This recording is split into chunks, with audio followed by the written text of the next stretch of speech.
Senior citizens కి ఎంత deposit చేస్తే ఎంత వస్తుంది? సీనియర్ సిటిజన్ సేవింగ్ స్కీమ్ పేర్లోనే ఉంది.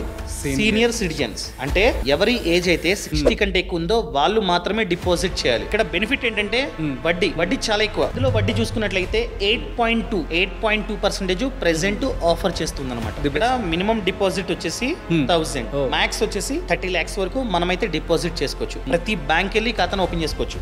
పోస్ట్ ఆఫీస్ లో చేసుకోవచ్చు, బ్యాంక్స్ కి వెళ్ళి ఓపెన్ చేసుకోవచ్చు. మన డబ్బు వాళ్ళ వద్ద 5 years పాటు సేఫ్ గా ఉంటుంది. ఎందుకంటే టెన్యూర్ 5 years. ఈ 5 years పాటు ప్రతి క్వార్టర్ నేను చెప్పిన ప్రతిదీ మంత్లీ, అవును, అనేది క్వార్టర్లీ.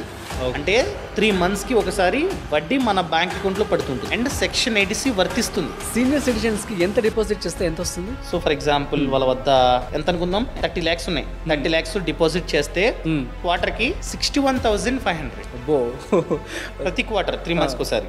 అంటే మంత్ చూసుకున్నట్లయితే 20,500. మంత్లీ పడదు, క్వార్టర్లీ పడుతుంది. కానీ టాపిక్ మంత్లీ కాబట్టి మంత్లీ లెక్కేసుకున్నట్లయితే 20 వస్తున్నట్లు. సో ఇలా పడుతూ ఉంటుంది అనమాట.